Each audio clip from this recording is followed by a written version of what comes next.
Sports Podcast. I said, welcome to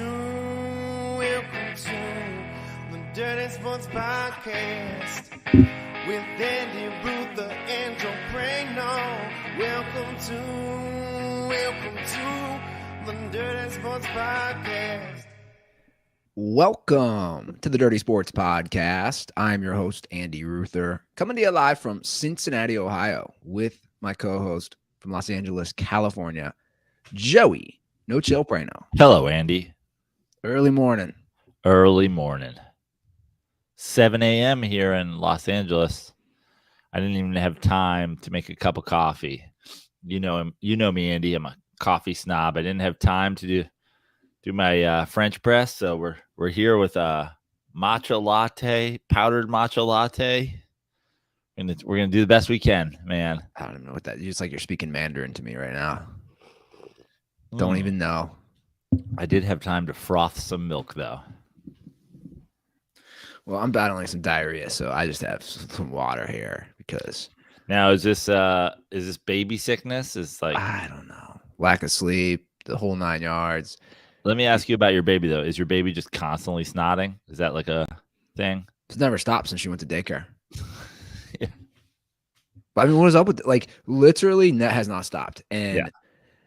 I've been told it will not stop as long as she's in daycare. Yeah. That's kind of a standard thing. Didn't snot once. And that's the thing as parents around these kids are like, every time I go, I get sick. Yeah, right? My nephew. They're Petri dishes. Yeah. And you're just like. Can you wrap the kid in plastic before I have to play with them? Seriously. Put them in little outbreak suits. And the funny thing is, I just started, like, I've been lazy and I haven't been working out at all. And then the past week, I got back into it. And I went hard 4 days in a row. And I was like, okay, I'm back into it. Okay, let's go. And then yesterday. What's your workout regimen these days? Well, I swam 3 days in a row. And then I did a little stroller run, which is not easy up the hills. But, like, yeah, so I was, like, feeling good. And then yesterday, I just felt like dog shit. But I'm OCD. Like, I've already decided, like, I can't be near the baby monitor at night. Because you wake up and you're like, oh my God, what's going on? What's she doing? Like, lightning quick speed to the room. Because I just want to mitigate any potential crying. You got a helicopter dad situation. No, I wouldn't even call it helicopter dad. It's just like I know if she's gonna cry more, then it's gonna be longer. Does that make sense? Like, if I run in there real quick and shove the pacifier in the mouth, then we're good. But in a way, it's not good because then I'm on, like, edge. So apparently, I have been told today I'm no longer allowed to sleep with the monitor next to me because I don't get enough sleep. And and the weather sucks here now. Like, not to blame them, it's fucking hot. Somebody left a call about that. Like, it's just like hot, humid. You're just like, fuck this, man. I mean, I'm just like the fall couldn't come sooner. The fall brings you're done with summer. The fall brings football, brings better weather. I'm just like, I'm ready. I'm turned from Hard Knocks. Yeah. Did you watch Hard Knocks? Yeah. Brittany and I watched it together. I'd say it's probably. I didn't watch Hard Knocks. I did watch HBO has their own version of Quarterback that's just about the Jets quarterback. Have you seen this? Quarterback, Jets edition. It was a great episode, man. It was a great episode. I mean, Aaron Rodgers is the episode. Like, basically, if you're like, it's a great episode, you're like, I like Aaron Rodgers. Aaron Rodgers is entertaining to me. It was Aaron Rodgers and Zach Wilson, Aaron Rodgers and Nathaniel Hackett. They had like 3 minutes on Sauce and Garrett Wilson. No, it did a decent amount on Sauce coming back getting his degree. Yeah. Is that what you remember from it? It wasn't a 20-minute Sauce getting his degree thing. No, they didn't say what he got his degree in, though. I was curious about that. But like the thing with Hard Knocks, which is so funny, is usually, they do those storylines. They do the thing. They'll be like, the Jets haven't won a Super Bowl in forever, but now they have Aaron Rodgers. And then you do a whole Aaron Rodgers profile. and then you go from there, and then you introduce people throughout the episode. Normally in the first episode that they're like trying to pick these storylines. Here's the guys that like get cut. Here's the guys that like keep your eye on. They were like, here's this thing is Aaron Rodgers, and Aaron Rodgers throws the ball to this guy. And then they're like, this guy and this guy were both rookies together, and they go up against each other. And then they're like, anyway, Aaron Rodgers is still on the team. Well, I think Aaron Rodgers did have a backup, though. Here's Aaron Rodgers coaching the guy. And it's like, but who's coaching Aaron Rodgers? Nobody. But here's the guy who's pretending to coach Aaron Rodgers that Aaron Rodgers is really coaching. I think they're just doing that for episode 1. I think they'll move into more storylines. Obviously, they talked about the inside linebacker at the end. Yeah, who's trying to make the team, who I forget his name, but converted quarterback in college to inside linebacker, which you never see, which I think is a cool storyline. Look, I think it's going to be a fun one. Obviously, I think it's so much more entertaining already than a lot of the past ones that I'm not complaining. I just feel like they found their golden goose, and they were like, this is the story. Well, it's funny you say that because I'll pull it up now out of curiosity. I forgot they were like this earlier. Do you remember the whole show started? They were like, what do you like about Hard Knocks? He's like, I just like Liev Schreiber. And then they're like, cool, we'll bring him in a helicopter to talk to you. Well, I mean, realistically, as I pulled up right now on Wikipedia, previous Hard Knock teams. There's never been a quarterback of his level. Yeah. There hasn't. I'm just looking. I'm looking when it started in 2001 with the Ravens. Then they go Cowboys. They take like 5 years off. Then they go back in 2007. But I'm just saying, like, if you go through the list, there's never been a Peyton Manning. Well, that's because the NFL, the deal is they can force teams that had I think non-playoff teams, they can force it. It's like if you're an elite quarterback, your team's probably in the playoffs. Yeah. So I think that they're going to squeeze the most out of it because, again, they've never had a 4-time MVP. Yeah. And obviously he's embracing it. I wouldn't be shocked if he had some say in what's aired. You would or you wouldn't be? I wouldn't. Yeah. I wouldn't be shocked. I mean, who knows? He's obviously busy with the season, but I wouldn't be shocked if he's trying to curtail the storyline. I don't know. Maybe I'm crazy. Well, I think he's definitely being selective with what he's saying. You can tell, and he's entertaining and comes off really like, I don't want to say like he comes off as like he's likable. He's super likable, and he comes off as like a great teammate and a guy who's like blah blah blah. And I feel like he's probably like that to some degree, but you can tell he's aware there's cameras around. No, for sure. But I don't think you've never heard, and I think you see that you've never heard complaints about Aaron Rodgers as a teammate, like ever. Never. And I've met him a couple of times, and he's super chill.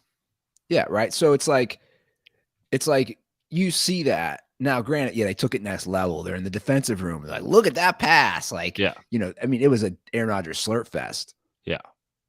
And they're really teeing up. The scene with the equipment guy smelling his jockstrap was a little bit far, but smells like a Super Bowl. Oh God. I would like to see the bets. The scene with the equipment manager wearing his jockstrap like Bane's mask was weird. Smells like a Super Bowl. I would like to see the bets, the wagers after that episode for the Jets. Because we always talk about the Hard Knocks bump. Dude, I was thinking I watched it Tuesday night, late Tuesday, and I fell asleep with like 15 minutes to go. And I woke up with like 2 minutes to go, and I was like, fuck. So yesterday, I was like, I'm just going to rewatch those last 15 minutes again. I rewatched, and as I was watching, I was like, there's no better time than today to bet against the Jets making the playoffs. Yeah. You're never going to get better odds than the Wednesday after the first Hard Knocks, where every Jets fan creamed in their pants and was like, that's it. Look at the no-look passes. We're going to Super Bowl. And listen, If Aaron Rodgers goes down, how good did Zach Wilson look? Fucking Rodgers likes him. He's talking to him. It's going to be fine. We're going to be great. We're going to the Super Bowl. Zach Wilson looks like such a child with next to Aaron Rodgers. Obviously, Yeah. there's a huge difference in age, but like, I would love to know what's really going through his head. Because he goes from BYU, let's call it what it is, not in the spotlight nationally at all. Suddenly catapults up to the number 2 pick. You go to New York, the New York media, you're under a microscope 24/7. Media, how about Jets fans when you're just playing bad? Yeah, exactly. I bet in a way he likes this because he can hit the reset button, right? He also, and this is based solely on Hard Knocks and body language last year, the way he reacted to the teammates thing, the quotes, the fucking stepmom porn, like the whole thing. Like, if he feels like one of those guys that would be like happy to do the like shoulder pad hold for a couple $1 million every year and like not even really fucking try. And this is kind of the best of both worlds. He's like, quotes, air quotes, learning from Aaron Rodgers the next few years. And then it's like the idea that he can just slide back in after. It's great because he probably is fine with, like, I don't know. It's got real Matt Leinart vibes, right? Yeah, he's great. Like, I mean, if I make it in the NFL, great. If not, I'll go back to Salt Lake City, start a real estate company. Shotgun real estate. Yeah, of course. The pressure is just completely alleviated with him now. Dropping dimes of homes into your future. I wonder, obviously they show Aaron Rodgers with him and they seem to get like, I wonder if Aaron Rodgers is legit like trying to help him out, take him under his wing. Like I'm talking off the football field. Like, is Aaron Rodgers like, hey man, let's go out. Hey man, let's go out into the woods where we're going to sleep in darkness. Oh, you're Mormon, you don't drink or take drugs? Well, this is going to be a problem. You can't even drink caffeine? Well, what about LSD? This might be an issue. He's like, we're going to take ayahuasca. Who's going to drive us out to the darkness? In the front seat is the equipment guy with the jock strap like a Bane mask. You were born into the darkness. I like Robert Saleh. I already liked him. I like him. Yeah. That Seagull Crow quote was pretty fucking good.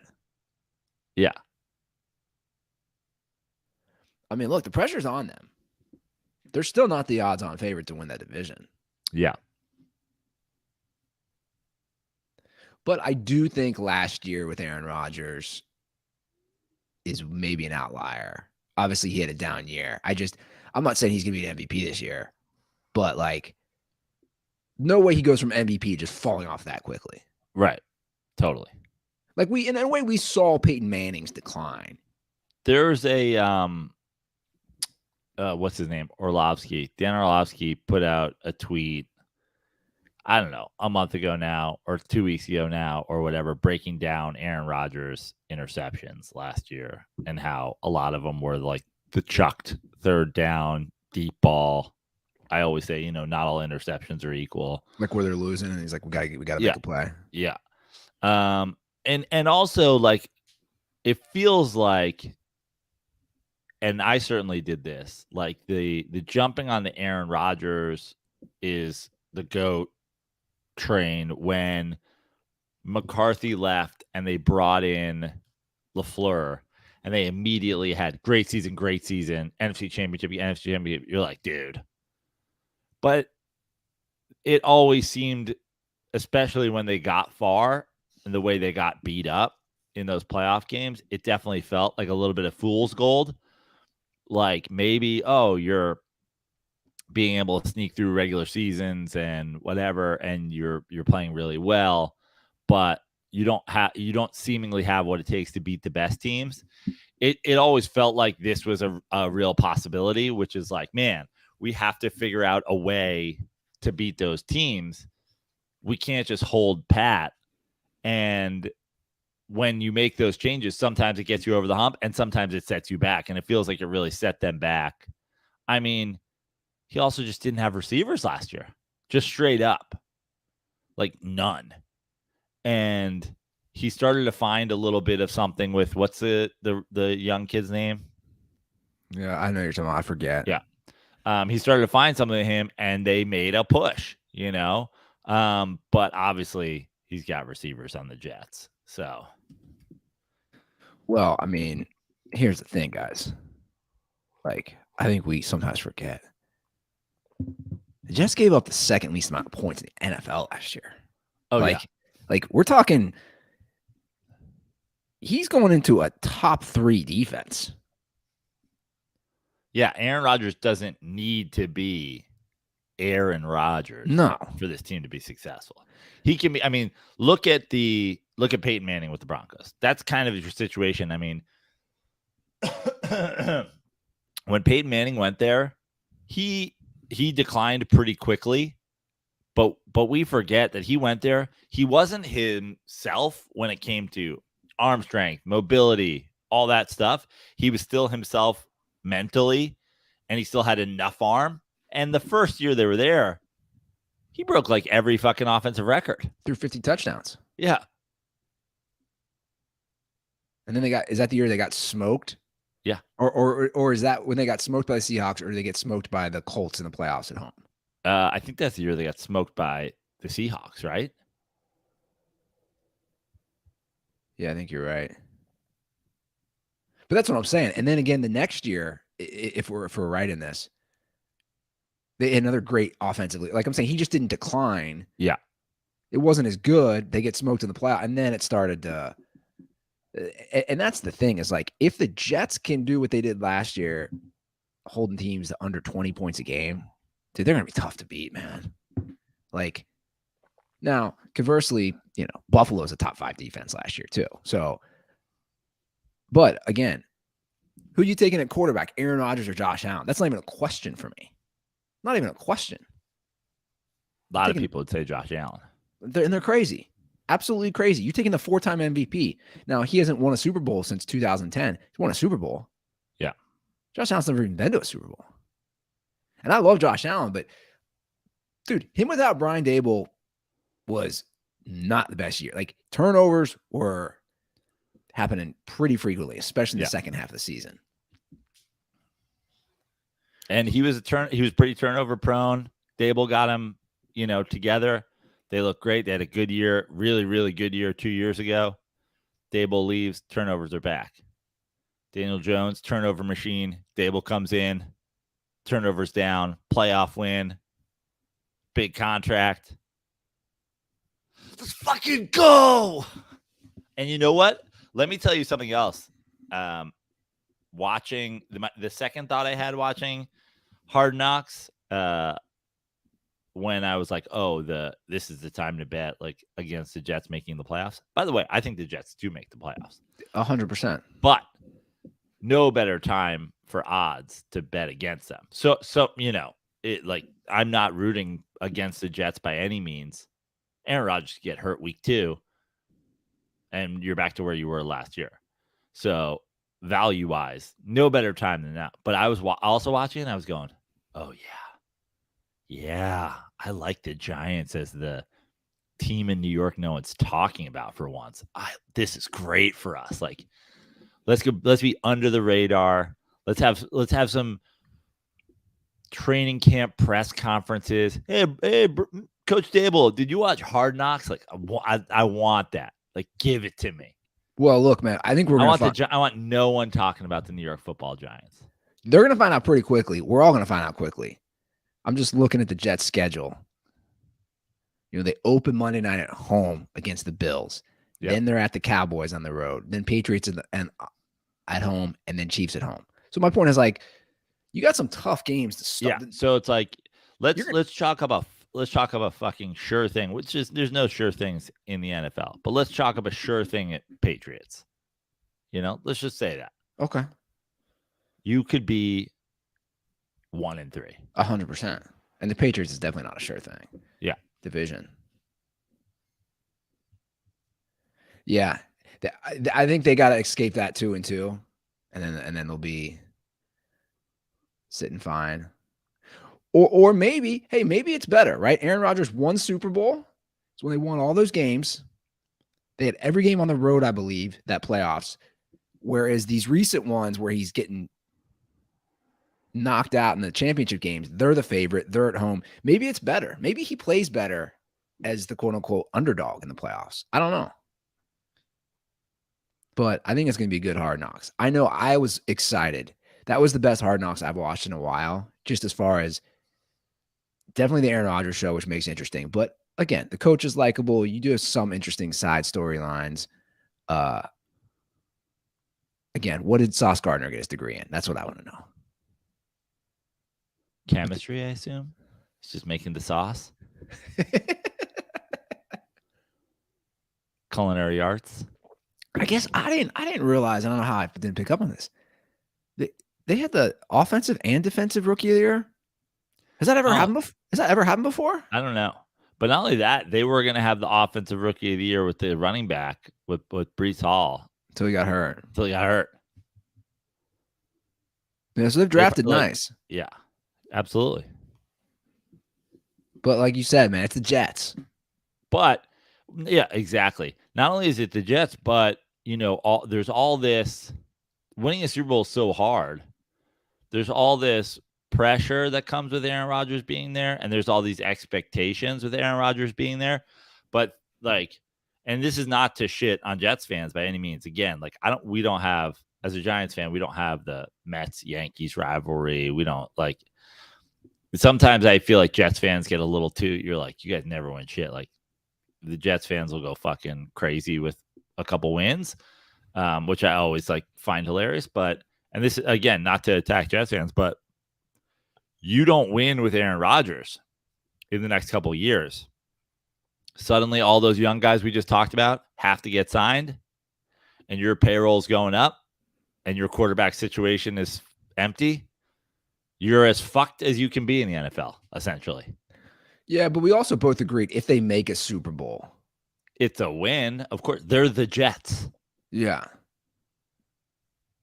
Right. The Jets in New York, I feel like Jets fans are realistic. Jets fans and Mets fans there's a lot of crossover there, a very realistic fan base. So I think Jets fans understand it when you get to the soul of them, as opposed to the moments where they're like, oh, we're going to win the Super Bowl this year. When you get to the soul of it, the Jets are not a lot different than the Browns, the Bengals, the Lions. They've got a Super Bowl. For sure. That shit happened on film. You know what I mean? Yeah. What did you think of the whole Liv Schreiber cameo in the helicopter? I mean, well, first of all, it was a great. I like how he called out the producers. Yeah. And also, it was a nice Blade ad. Blade's the helicopter company Blade's helicopter Uber. Sick Blade ad. Sick Blade drop in. But also, it's kind of the, Aaron Rodgers twice in the show calls him the voice of God. It's kind of like, well, you can't show God. Yeah. There's been nobody better than his voice, though, for that show. Yeah. Although he did do a good throwback where he shouted out the guy who was essentially. I did like that. And I was like, well, yeah, the old NFL Films voice was incredible, too. Did he say he played cornerback at Brooklyn Tech? I think he might have been joking. Oh, I was like, what? I don't think Brooklyn Tech has a football team. Is Brooklyn Tech even the thing? Yeah. I wonder if they knew each other before that. They acted like they didn't. You're right.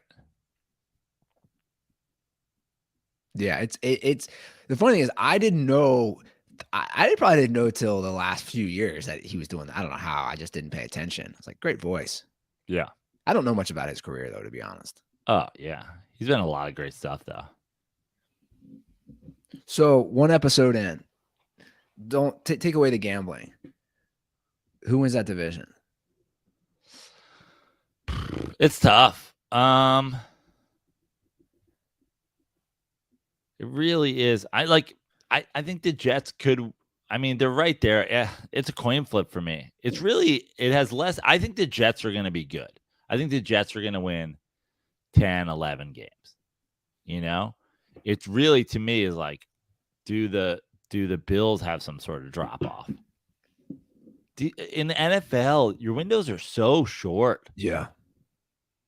I'm going to say the Bills, but it's basically a coin flip for me. The expectations are just so high with the Jets. You almost want to get in the playoffs and not win the division. And like be that sneaky wild card. And that's when Aaron Rodgers did it. The only time he did it, right? That's what I'm saying. Every game on the road, and he lit up that playoffs. I vividly remember that playoffs because guy on couch was living on my couch, right? Diehard Packers fan. So those were some blacked out Jack and Coke, Aaron Rodgers playoff Sundays. I know I've said this before. My favorite was that Super Bowl. We go to a house party in the Valley, and a bunch of yo-fools show up in Raiders. It's still one of my favorite memories. My buddy was in town too. Raiders jerseys for the Steelers Packers Super Bowl. A guy on couch is so hopped up on booze. Raiders fans started talking shit, and they had like a big TV inside, a big TV outside. It was a huge party. And he stood up in front of everybody and he started talking shit. And my buddy looked at me, he goes, dude, your fucking roommate's gonna get stabbed. I go, yeah, I'm not like, I don't know what he's doing. Like, I am staying. Dude, I'm not getting involved with, he's talking shit to somebody wearing a Tim Brown jersey with face tattoos. Like, retire I'm not 81. God damn it. Every time somebody brings up Tim Brown, I'm like, can we retire 81? You know what I won at that party too? They had giveaways. It was like a fun Super Bowl party. They had giveaways. They had this giant, I don't even know what you call it, jug. You know, had a little spigot on it, like that everybody was drinking, just loaded full of alcohol. Oh yeah, like jungle juice. But like it was math, and it was actually a nice. I don't know. It's not a carafe. What would you call that thing? Oh, I know what you're talking about. Like a glass, like sangria jug, kind of. It was glass, and it was legit nice. And they had a raffle. Obviously, you had to pay in, and I won it. And I took that thing home, and it was so sweet and so full of booze, and I couldn't stop drinking it. And wait, they had a raffle to win like the sangria or whatever it was?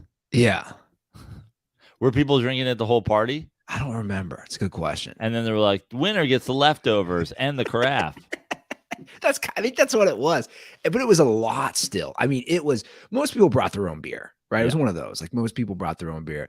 But I drank Most people brought Modelo. That's actually true. Most people had the Modelo. The Modelo was on hand. I drank, and you know, that mixture of sweet with the booze. I was yakking. Both guy on couch and I yacked. He was so, this is a fun story. He was so sick and drunk, he couldn't move the next morning. He was on the couch. He peered his head over the couch and yacked between the space of my bed and the couch all over the carpet. Jesus Christ. And went right back to bed. And here's the thing. I was so fucked up still. I like just fell asleep. I went right back to sleep too. And we woke up with just vomit, just sitting on our carpet. That's like one time I had this girl over and she was so drunk, she peed in the bed. And then I had to like fucking wake her up. And then she like peed in the bed again. And I was like so pissed. And I was like sleeping on the floor when she got up. And she's like, why are you on the floor? And I was like, you pissed the bed twice. Oh. And then she was like, oh my God. And then, but she was like super drunk the night before. So she was like super hungover. And then she just like went back to bed. And I was so mad. I was so fucking mad. And she got up and I was like, can you get out of my apartment? And she was like, what? I was like, get the fuck out. And she's like, why are you pissed? I was like, because you woke up. I told you pissed the bed. And you just went back to sleep in it. That's savage. Like you have to get up. Like I'm going to take thank God I had one of those egg crates on it. I was like, well, this is going immediately in the trash. Yeah. But I was like, I'm so fucking mad. Like If I woke up in the morning and somebody told me I pissed in their bed, I'd be like, oh my God, I'm so sorry. First of all, let me strip this bed and where's your washing machine? Let me put it in there. This egg crate, gone. I'll be right back. I'm going to buy you a new one. Also, do you want me to get you a mattress while I'm out there? I'd be so fucking embarrassed to just lay back down in it and be like, I'm good. I'll figure it out when I get up in 2 more hours. She woke up. I was standing over her bed with her clothes, like holding them. Was that like what's somebody you the met matter? at the bar? What's that? Was that like somebody you hooked up with? No, or met I at had the known bar? her for a while. Okay. So that's even She's worse. sober now, by the way. I still know her. She's sober now. That's hilarious. So that's even worse, right? Like if it's a one-night stand, you're like, okay, like it's bad, but you're. I mean, that's the last time I ever like hooked up with her. Maybe that might not be true. Now she's married to R. Kelly. He's Okay. like, call me egg crate and piss all over me. So OJ had one of the best videos ever. Like we occasionally show OJ's Twitter. Shout out to DirtBall. I forget who alerted me to this because I guess I haven't been paying attention enough. Henry Ruggs, the former Raiders player who killed that girl on the Las Vegas Strip driving 160 miles an hour. There's gonna be an F1 at the Vegas Strip in like November. I don't think a car is gonna go 160. So he was sentenced to 3 to 10 years. So OJ thought it would be a good idea to weigh in on this. Because why wouldn't you? You got away with double murder. Why don't you weigh in on somebody else? What a wild sentencing, by the way, in 2023. You're either going to be out like before the next Women's World Cup, or you're going to be out when we're living on Mars. I just don't get it either. I don't get like, I don't know, man. This is something you willingly did. You willingly drove like this. You know what I'm saying? Like 3 to 10 years. You killed somebody. Yeah.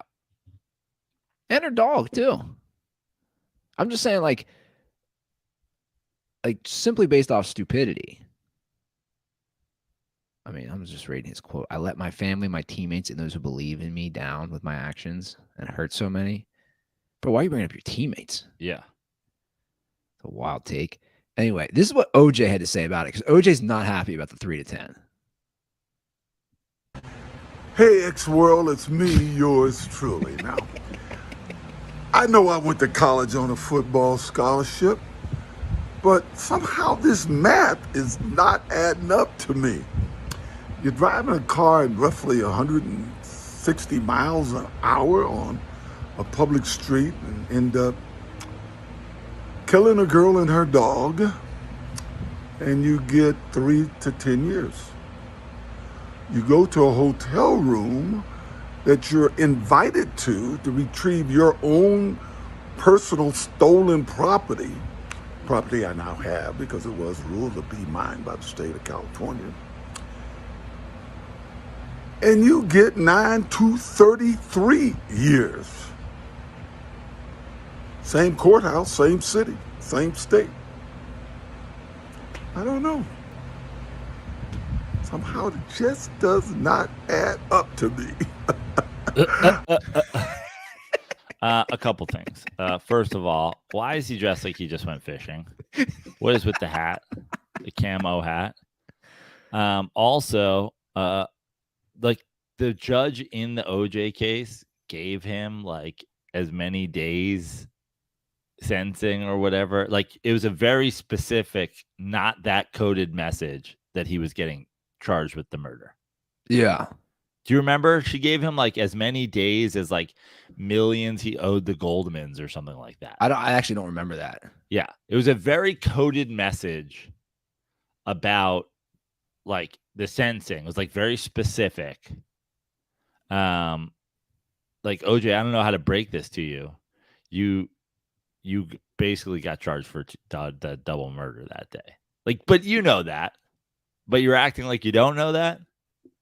That's why, to me, it's. Can you imagine being the Goldmans, and he's going on there and saying this, or the Browns, like Nicole Brown's family? Hello, X World.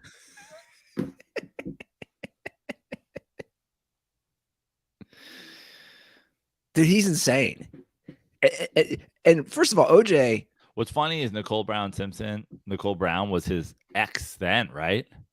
She was. Yeah. So that could very well be what OJ said when he kicked open the door to her condo. Hello, X World. I'm going to kill everybody in here. And I love how he's at. OJ, you couldn't be happier. There's a swimming pool in back of you. Your teeth couldn't be whiter. Yeah. You just. Clearly his veneers. Yeah, you just caught a marlin somewhere. Yeah. You probably got off the golf course from the morning. I just don't understand it. I wasn't a math. No, really, OJ, you weren't a math major at USC? Yeah. The math doesn't seem to add up. I would love to know what people in his circle say. Or even more, I'd love to know who's in that OJ circle. Yeah. Because he's got a circle. I feel like it's like a bunch of white Florida guys. You know? A lot of flip-flops, a lot of golf. A lot of racial slurs. They're saying the N-word and like in front of OJ too. Yeah. Yeah. And then like a new guy will be like, hey, whoa. Can't say the N-word in front of OJ. He's like, watch, OJ. How you feel about the N-word? He's like, I'm not black, I'm OJ.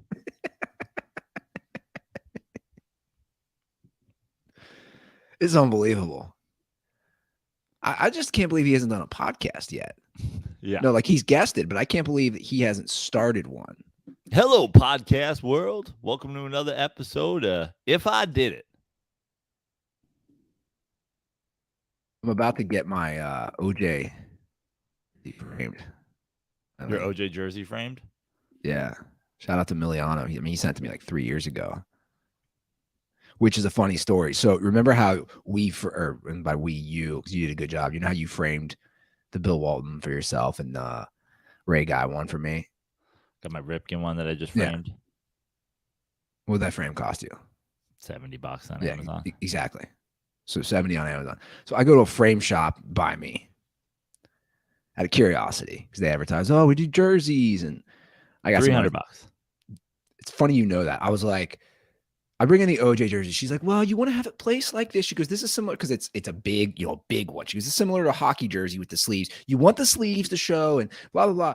And then she gives me a quote and she prints out the quote and it's like $350. And I'm like, $350? I was like, Amazon, this thing I got, and I showed her a picture of the other ones we had. I was like, these were like $73.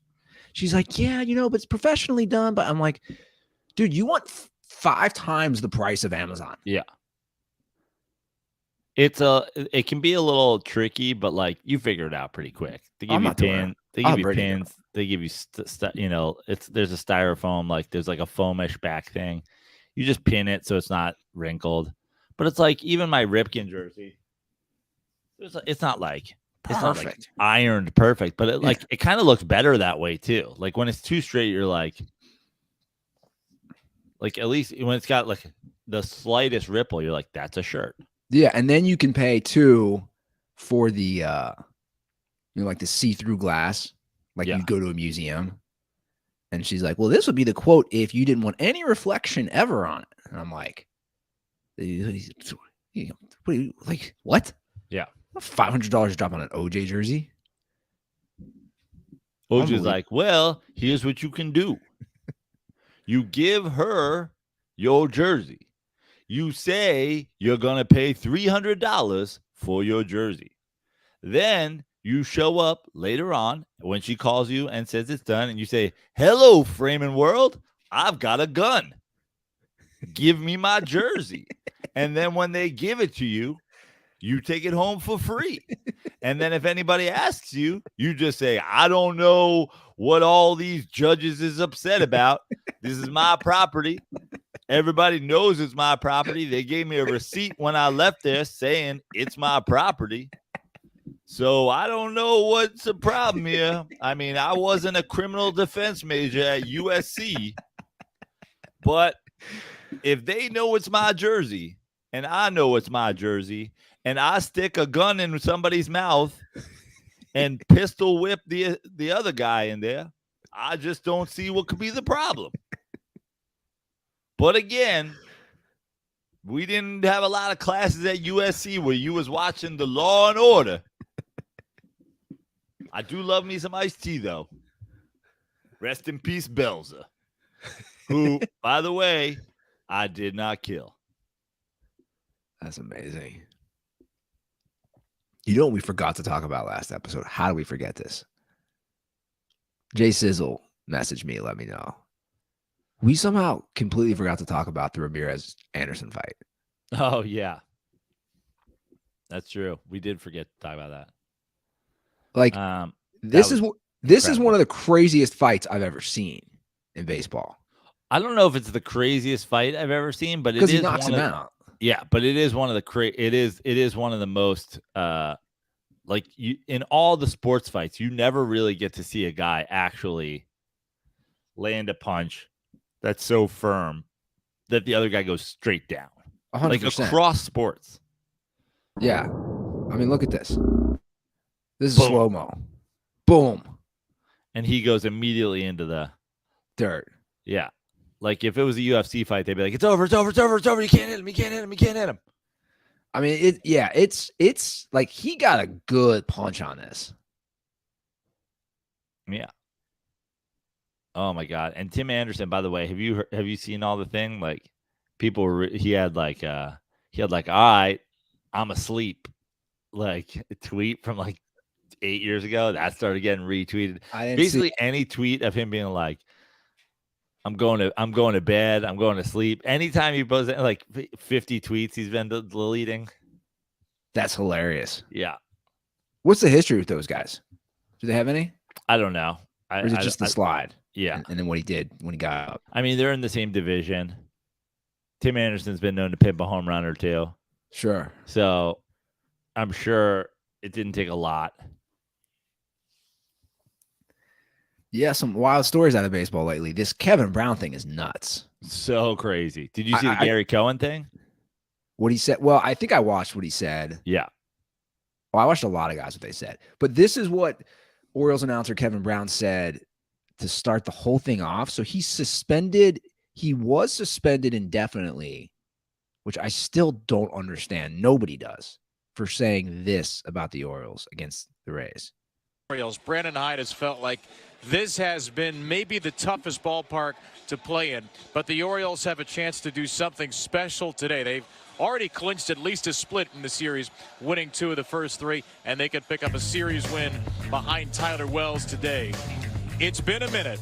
The Orioles split a 2-gamer with the Rays in June. They had lost their last 15 series here at Tropicana Field.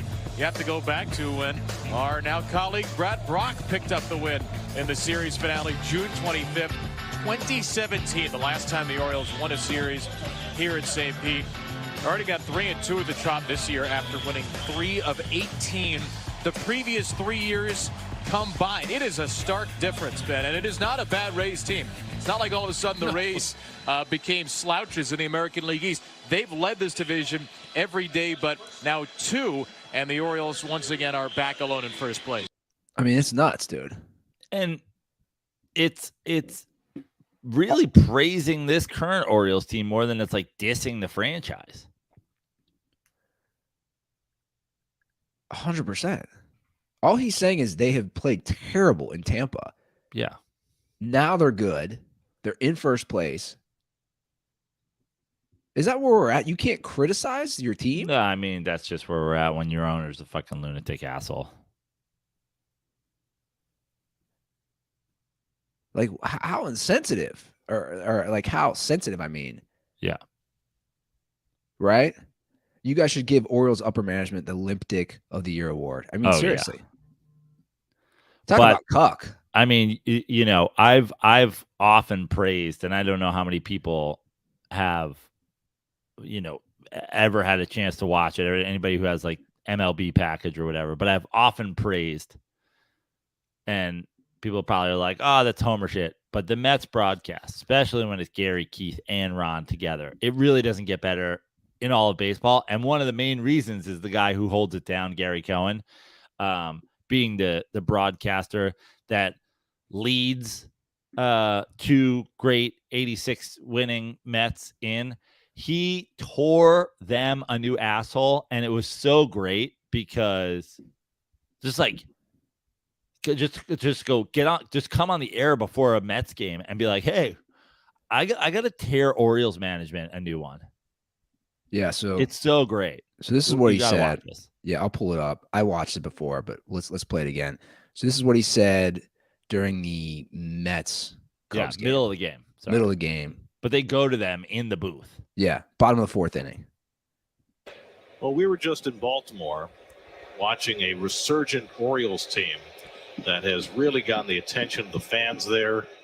They're a young team. They're fun to watch. They're in first place in the American League East. They are just having a great season. And in the midst of that today, the Baltimore Orioles organization draped itself in utter humiliation with their treatment of one of their young broadcasters, a guy named Kevin Brown, who is one of the great young talents in broadcasting in this game. That's line to center field, and Bellinger makes the catch, 1 out. During a recent game at Tropicana Field in St. Petersburg, Kevin, during his opening, talked about how the Orioles had trouble winning in the past at Tropicana Field, but that they were doing better this year. That was really all he said. And for that, the Baltimore Orioles management decided to suspend Kevin Brown. Let me just say one thing to Baltimore Orioles management. You draped yourself in humiliation when you fired John Miller, and you're doing it again. And if you don't want Kevin Brown, there are 29 other teams who do. It's a horrendous decision by the Orioles. I don't know what they were thinking, but they've gotten exactly the reaction that they deserve. And it's just a shame because the Orioles are playing so well, and now they've diverted attention from that and now made themselves a laughing. I mean, Gary Cohen, just like he's definitely getting the fucking couple beers bought for him at the baseball broadcasters charity golf outing this fucking winter down in Florida. He's like, listen, if anybody else's management is dickheads, good news, Gary, Steve Cohen fucking lets you say whatever I want. So if you have a cheddar dick owner, let me know. We'll talk about it on our broadcast. Well, while Keith Hernandez sits there stoically with a thick gray mustache. Well, everybody universally supported Kevin Brown. I mean, I've never seen anything like this from announcers across Major League Baseball to the fans. This was the Orioles fans, I believe, the next day. Kevin Brown! Free Kevin Brown! Free Kevin Brown! Their home game.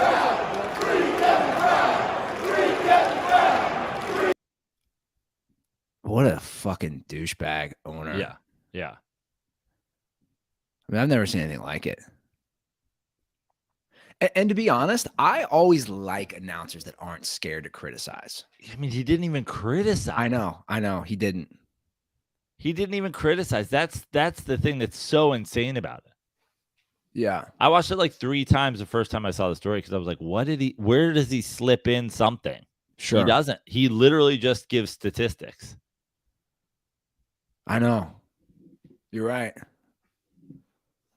But again, he didn't criticize. I wonder if the old Orioles announcers just avoided saying statistical things like, and here comes Chris Davis, whose season is, well, it's fun. Let's just say that. He's hitting he takes his at bats. Yeah, he's batting. He's batting. He's swinging at pitches. Yeah. It's just, again, the notion, and I think that's like a modern day thing in general across sports and media and just in life. The idea that you can't critique something doesn't mean you don't like it even. Like, you can be critical of your own team. Again, he's not critical, but what a bunch of cowards. And they look so bad. This is like Reds ownership level where you're going to go. To me, it's like that now, and I don't know anything about the Orioles. You might know more. I don't know anything about the Orioles organization. I don't know anything about their ownership. But now I always look at their ownership and be like, what a bunch of cucks. Yeah. Well, their ownership is famous. Peter Angelos, famously fucking dickhead. Yeah. Yeah. And I mean, I call this the wizardization of sports. Anytime something is bad, really bad, we have to do the wizardization. That is where we, like the Jordan Wizard years, we just pretend they didn't happen. Ah, the wizardization. I like we that. just, we're not going to talk about the shitty Orioles years. This is a new Orioles. We don't have to talk about that. But you know what, Joe? I think that's a problem with fan bases, right? Like in general, I think that's always my gripe, right? That I always bring up about like the Bengals. I'm like, that's like, you guys forget all the shit years. I'm not saying you have to dwell on that, but remember that. Like, remember that when you are. Dude, how about fucking our boy Randy? I love Randy, but the other day, like, did I say anything that wasn't true? And then he's like, I fucking had to listen to the fucking podcast. So you guys, talking about people leaving fucking Ohio? Guys, Randy Ruther came in hot in the text messages to Prano and I. He was fired up. 6 text messages in a row. LeBron would have stayed if blah, blah, blah, Yeah. blah. Yeah, LeBron would have stayed if they went to fucking Miami and somehow put all the hot chicks there on a Carnival cruise line and then put that cruise liner on the back of a fucking tractor trailer and somehow dropped it off in Ohio. Otherwise, he was taking his talents to not Ohio, which was essentially his fucking press conference. I'm taking my talents to not fucking here. Yeah, he was. Randy Ruther was feeling a little randy that night. He was fired up.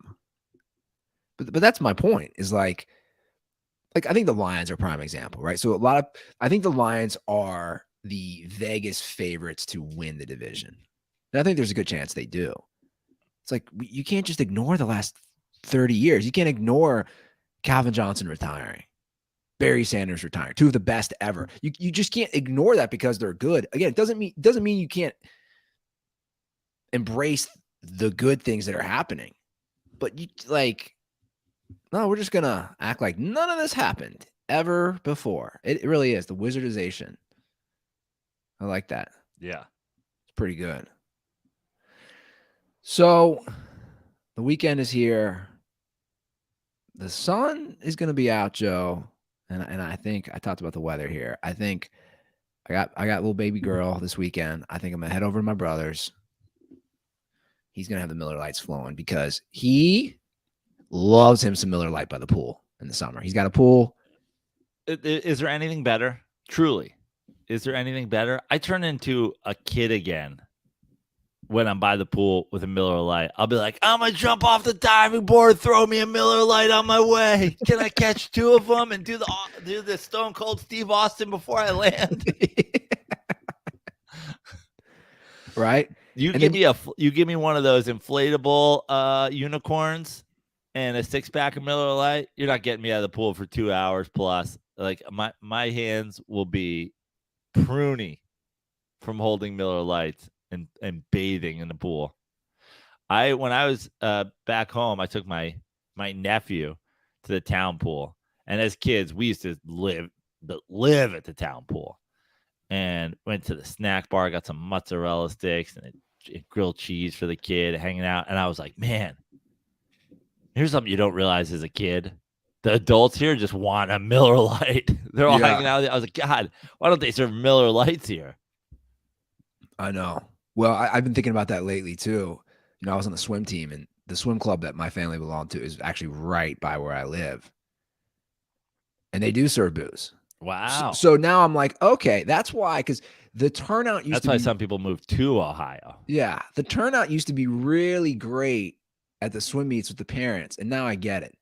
They get to watch their cute little girl or boy on the lane swimming while they just drink a cold, refreshing Miller Lite. Yeah. Right? Oh, man. Some of the best pictures of all time have got to be your swim club parents standing on the pool deck, short shorts, sunglasses, cold Miller Lite in hand, some kids basically drowning. Guys, make unforgettable summer memories with Miller Lite. Get Miller Lite delivered right to your door. Visit MillerLite.com/dirty sports, or you can find it pretty much anywhere that sells beer. Celebrate responsibly. Miller Brewing Company, Milwaukee, Wisconsin. 96 calories and 3.2 carbs per 12 ounces. Okay, so there was some big news this week in the gambling world. I'm curious to hear your thoughts on this. So, Penn Entertainment, which had a partnership with Barstool, is now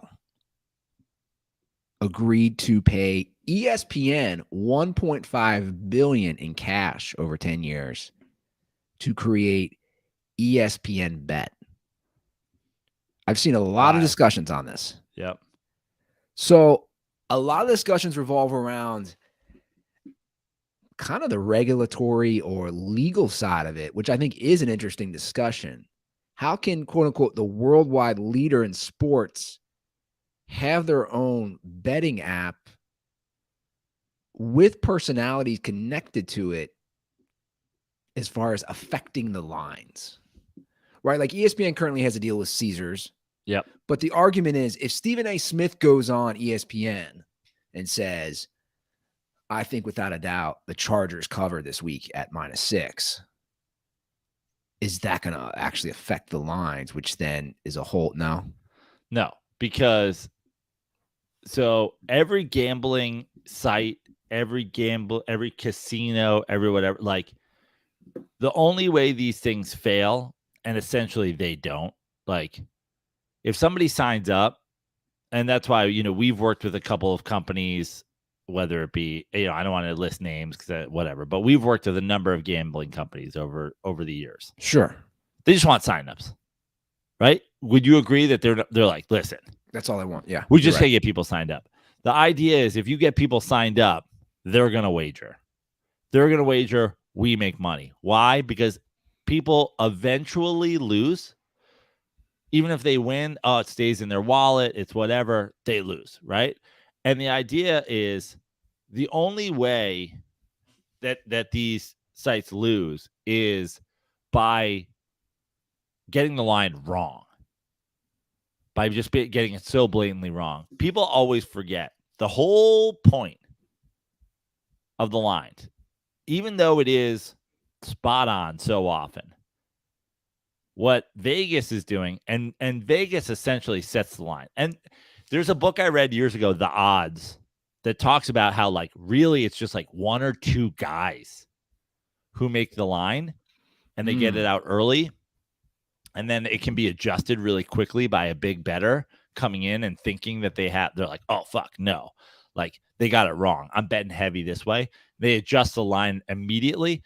But essentially, every other line in sports, it comes off those original lines, and they maybe adjust it a half a point or a point, themselves. But basically, that's the line. And the reason that they do that is they're trying to get equal money on both sides.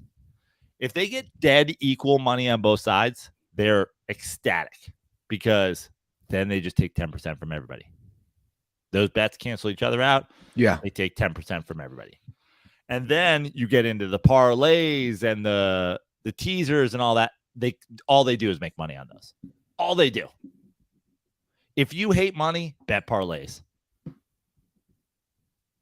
That's literally, oh my God, dude, if I hit this 8-leg parlay, I get $1,000. Every casino on the planet is like, please bet that. Those are hard. They're jacking off. They're jacking off of your 2-team parlays. They're jacking off of your 3. Every time you add a bet into it, they love it. But the point is Stephen A. Smith adjusting your line is just nonsensical. Okay. Because Vegas is setting that line, and you're trying to cover your ass by getting equal action on both sides. Stephen A. Smith goes on the air, and all of a sudden your point moves. Everybody's gonna be like, I'm betting what casinos are afraid of is the big bettor. They don't give a fuck about me and you betting $20, $50, $100. That guy down in Houston. Yeah, but not even that guy. That guy's like that guy's betting like futures, and that guy's betting whatever. What Vegas is afraid of, and I read this book, The Odds, if you guys are into gambling out there. It's about college basketball betting mostly. But what they're afraid of is they look at the Vegas bookmaker looks at, let's say week 1 ends, and he's got to make the week 2 lines, right?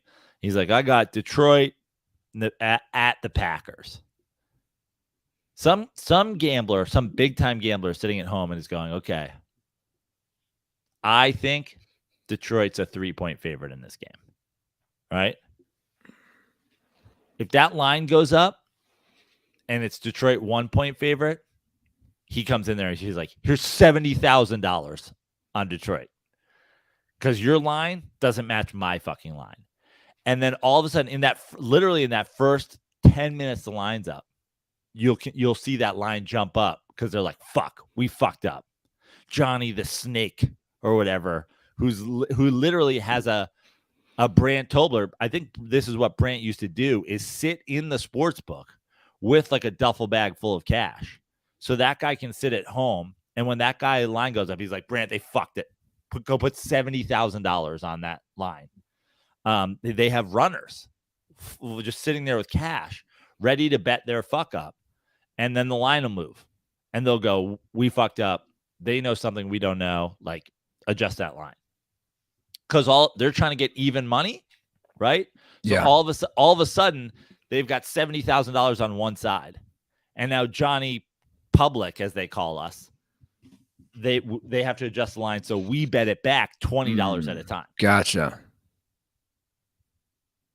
It's crazy because now 38 states, sports gambling is legal. It's so we went from like it not being legal to it's so mainstream.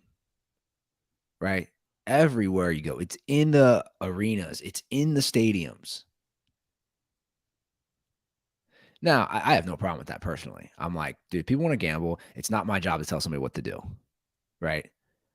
Like when people are like, oh, well, great. Just another little spot for somebody to waste their family's income. And I'm like, yeah, dude, you can say the same thing when a new bar opens. Yeah. Or scratch off lotto tickets. Yeah, exactly. Like, let people spend their money how they want to spend it. Like, it's not my job to regulate what somebody does with their money or their body. But it is crazy that, like, ESPN's trying this. Now, the even more difficult part for them is they're kind of late to the game, to be honest. Right. I think I read, and I don't know if this is accurate, I think I saw, like, was it FanDuel and DraftKings or one of them had, like, 70% of the market. Right. Already. Yeah. But there's so much money there.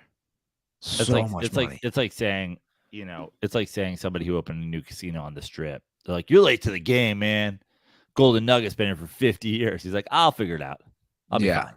And the truth is, it's just like it's free money for them every time somebody signs up. And when you think about it, think about like the people out there, like there's the young kids who are like FanDuel, Sportsbook, blah, blah, blah, Caesars that.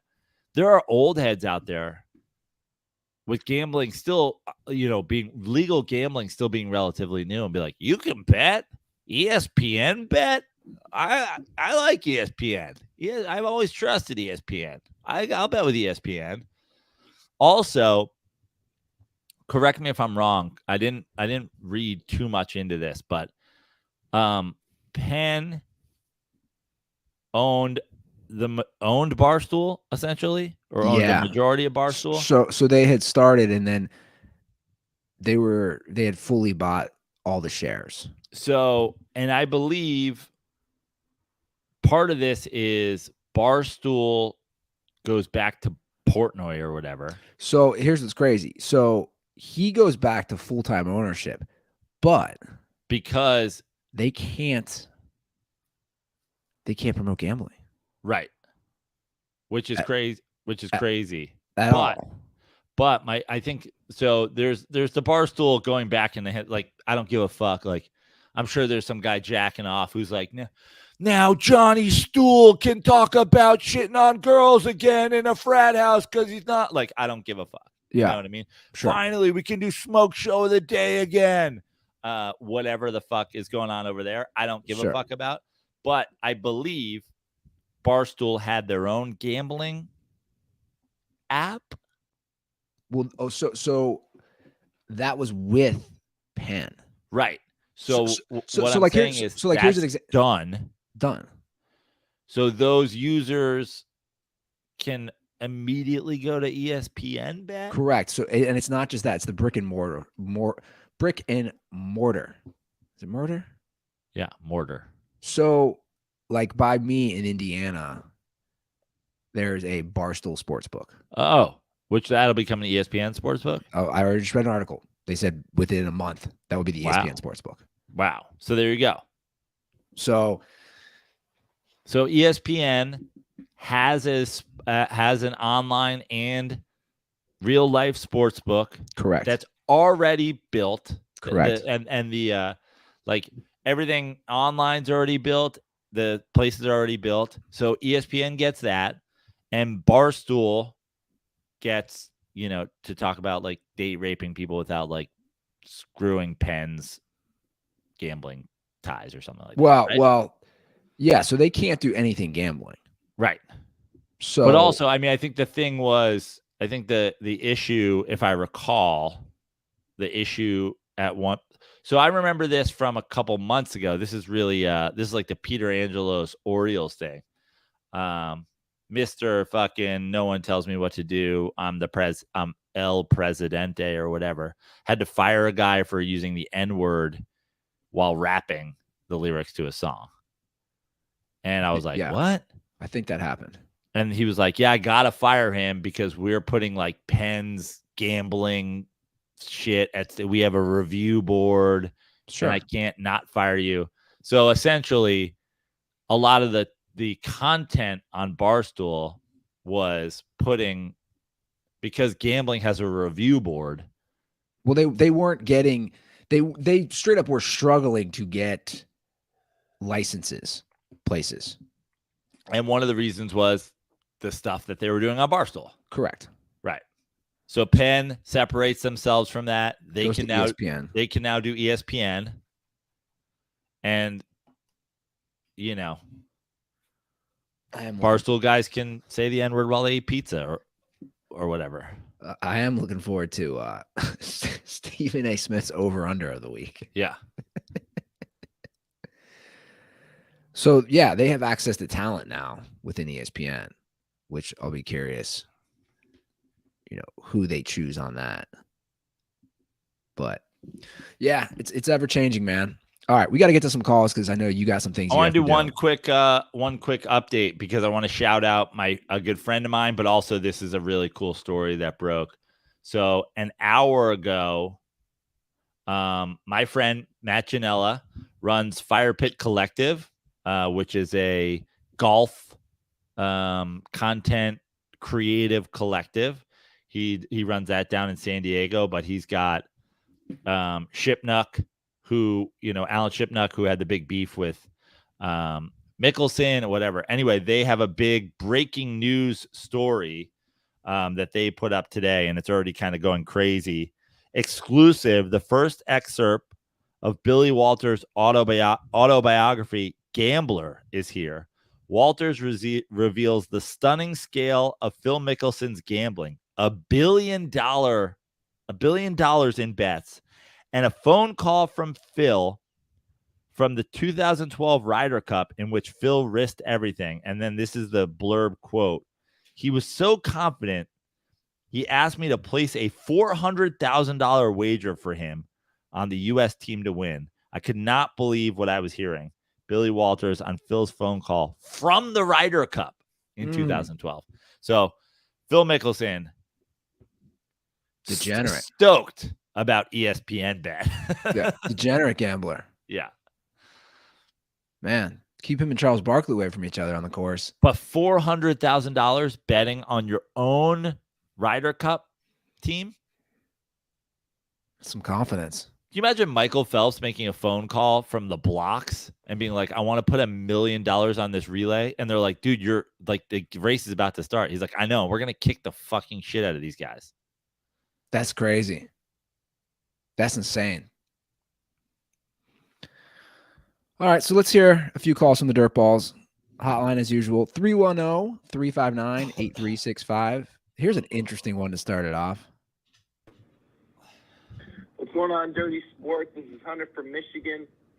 Real quick before I get to my question, I actually just spent the last 5 days in Vegas with. Sorry, I probably didn't record it as loud. Can you hear it at all? Yeah, I can hear it. It was just a little bit low. Yeah, I don't think I can turn it up. Sorry, Okay. It's on full blast. That's all right. With a bunch of buddies of mine, and I really see what you guys are talking about, where you're saying that the the West Coast is a lot better than the Midwest in terms of weather and everything. I sweat more in the 5 seconds it took me to take out the trash this morning than I did the entire time that I was in Vegas, and Vegas is in a fucking desert. This humidity out here in the Midwest is fucking killing me. Anyways, on to my question.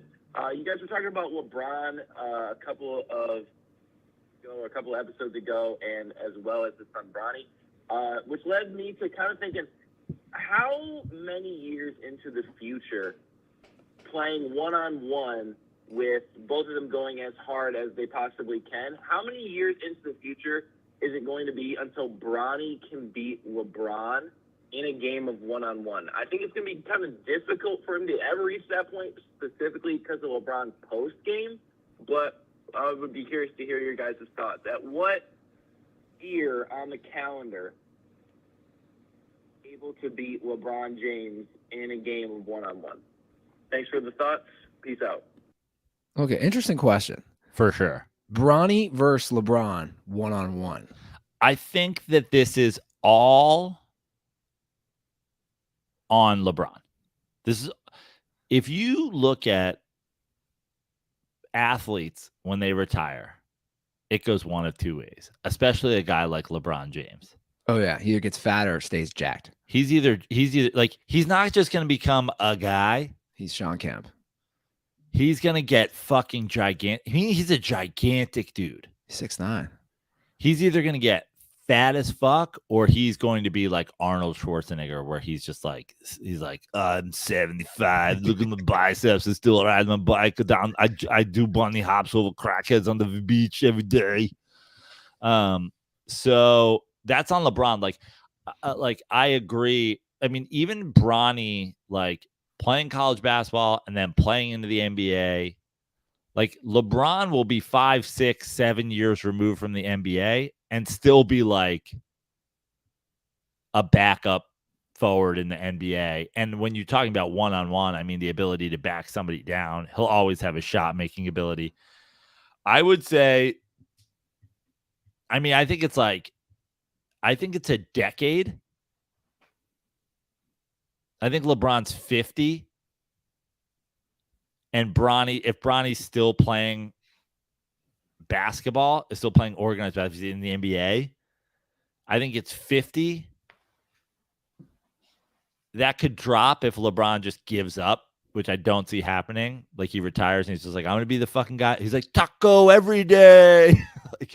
So I don't see it happening. But also there's a potential here, right? And this is no diss on Bronny. It's very hard to make it like Bronny's going to SC. Like Bronny's not a sure thing NBA guy, right? There's potential here that it never happens. There's potential here that LeBron holds on to his like physicality till he's 50. Bronny gets a couple of years in the NBA, washes out, gives up also, and never beats his dad in one-on-one until his dad's like literally 80. I'm saying never. And they never play. Yeah. You know what I mean? Well, again, you get like height difference, man. Just back him down. But like 7 years from now, if Bronny James is in his 5th year in the NBA and LeBron James is just like 330 pounds. Yeah. And like the fat cat owner of the new fucking NBA franchise in Vegas, Bronny probably takes him. But also, it could be never. I'd lean towards never, personally. And by never, I just mean LeBron James is. We see what I assume LeBron James is going to look like when he's 80, where he's completely bald, but he keeps like the gray Homer Simpson side fro. I mean, and we're not talking 80. I'm talking like up until LeBron's 50. Like after that, like, come on, I don't know. All right, let's get to LeBron's just like in his hospital bed, and Bronny brings in a little hoop and like dunks on him. He's like, "I got you, Dad. What now, bitch?" Okay, this is a follow up from the conference realignment. Because I saw a few things about this the other day, which we can discuss. Hey, Joe and Andy, it's the #1 DirtBaller from South Bend, Indiana, Stephen Dermer calling. So you guys are talking about USC and all these teams joining the Big Ten and how they're going to do it with the divisions, and they have the East and West. And actually, starting next year, once those teams join the Big Ten, they have the current East and West right now, but they're actually changing it to where there's not going to be any divisions. It's just going to be one conference, and the top 2 teams of the conference are going to play each other in the Big Ten championship, which is one thing they've been talking about possibly. The Ohio State coach said something about moving the Michigan-Ohio State game to earlier in the year because it could end up coming down to where they play in that final game of the season, and then if they're the best 2 teams in the Big Ten, they play the following week in the Big Ten championship. I don't think they should move it. I don't really give a shit, but anyway, guys, stay dirty. So here's what I find interesting, because I saw a few things about this, and this is what somebody said with the new realignment that I don't think they thought through, and I don't know how people will feel about this, but the playoffs going to go to 12 games, and there was an argument saying Michigan, Ohio State, arguably like one of the top 3 rivalries in college football, they could play 3 times in like a matter of weeks. The argument was they could play the last game, they could play in the Big Ten championship, and then they could play in the 12-team playoff. And the argument is that good? Now the NFL, what? No, the argument is no. I agree. Now the NFL, you see teams, right, Joe? We see it frequently where you play the last game. The Bengals and Ravens just did it this year. You played the last game of the season, which was your second game, and then you played the first round of the playoffs next week. Yeah. So my question would be, what's the difference between that? The regular season doesn't matter. Isn't that every college football fan's thing? I can't watch the NBA, man. Regular season, they don't even try. Regular season doesn't matter. It's like, listen, when he was talking about, so rivalry week is a thing. And it's always the last week of the season for most teams, right? And I believe it would be the last, isn't it typically, is it the Saturday before Thanksgiving? It's like right before.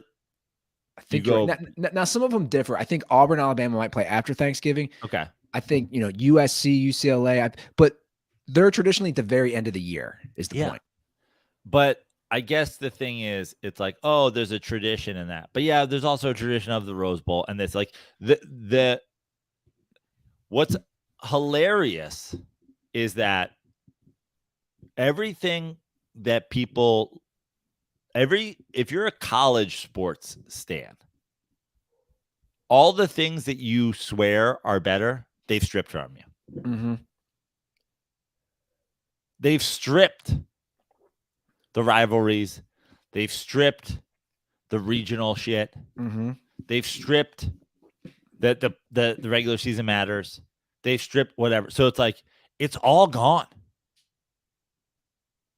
So at this point, it's like, oh, well, this could have, it's like, who cares? Oh, they might move Michigan, Ohio State. Great. Who gives a shit? And I say that, I understand that some of you guys do give a shit, but it's like, at this point, what are we talking about? You live in a post-apocalyptic wasteland, and you're growing fucking tomatoes in your garden. Like, it's over, dude. Yeah. Well, and especially with, NIL money, the transfer portal. I mean, it's literally nothing like it was 3 years ago. Nothing. It's nothing like it was. It's basically a farm system. I mean, it really is. It's at this point with all those other things, big time college sports and more so college football. It's more of a farm system. I read a great point on that with the NFL, and it said, you know who wins the most from all this, and they continue to, is the NFL. Yeah, because the NBA creates, a G League, and that's their farm system, right? But they have to spend money on that. The argument was the NFL has spent zero, and their farm system is Alabama. And the idea of there's zero chance that if you're an NFL prospect these days, zero chance, zero, not one, zero. There's zero chance you stick around to go like, I'm coming back for my senior year. We're beating Michigan this year. Yeah, zero. We're winning the Rose. I'm coming back this year. We're winning the Rose Bowl. We're winning the champion. Half of these guys get into a bowl game and don't even fucking play. Yeah. Because all the shit that you guys who are college sports fans love to talk about, that was the year we won the Big Ten. No one cares. No one. You guys are pretending to care. The coaches don't care. The team doesn't care. No one fucking cares. They're just getting paid. Everybody's getting paid. The NCAA doesn't care. They're zero care. You remember how long we went? And by the way, I could have fixed this a decade ago. Remember how long we went where it was like, we can't have a 12-team playoff system. What happens to the Rose Bowl? What happens to the Orange Bowl? What happens to these bowl games that mean so much to college football? You just realigned. The Rose Bowl means nothing. The Rose Bowl means nothing to anybody except the people who are growing roses in Pasadena. The Rose Bowl was a big deal, and I understand a decade ago when you were like, let's protect the Rose Bowl. I was like, yeah, I know how to protect the Rose Bowl. The final 8 games are played at the Rose Bowl, the Sugar Bowl. The final 8 teams play 4 games. The Rose Bowl, the Sugar Bowl, the Orange Bowl, the fucking Fiesta Bowl. That's your round of 8. Your round of 4 gets to be in some fucking selected sites, and you make a big deal out of it. The round of 2, the championship game, gets to go in some other fucking site. But the round of 8, you make and guess what? Though you could have had an 8-team playoff or a 16-team playoff where the 4 teams that come down to 2 to go play into the Rose Bowl are from the Big Ten and the Pac-12. You could have made it so a tournament has tournament games in the Rose Bowl with traditional Rose Bowl opponents playing for a chance to be in the Final Four. But you fucked it up, and now there are no traditional Rose Bowl opponents. It doesn't matter. College football is a joke that lit itself on fire 15 years ago now and has been adding gasoline to the fire to try to put it out. And now the whole college football landscape is a post-apocalyptic, burnt wasteland. And you guys are like, what are we going to do about Michigan, Ohio State? What date do we play? No one gives a fuck. The whole world has burned down. 310-359-8365. That's our hotline. Give us a ring. We're on all social at The Dirty Sports. Joe performs everywhere. He'll let you know. This Sunday, well, let's start first. I got 2 shows tonight and tomorrow, Westside Comedy Theater in Los Angeles. Tonight, great show, long time no see comedy. You can come, but it's pretty much sold out. Tomorrow, another great show, Westside Comedy Theater. And then off to Colorado. A little Colorado mini tour with my friend and comedian and former guest of the show, Pete Sestaro. We're going to be doing the Boulder Comedy Show this Sunday night.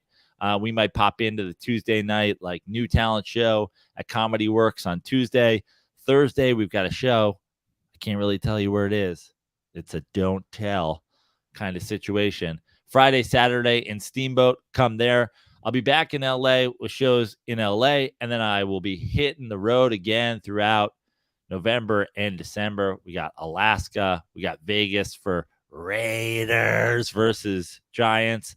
And then, of course, I just gave them the blurb for my bio for their stand-up shows. I just gave them the blurb for the 1000th episode of the Dirty Sports Podcast. Will be at Comedy House, New Orleans, Comedy House NOLA, December 16th, the 1000th live episode of the Dirty Sports Podcast at 3 p.m.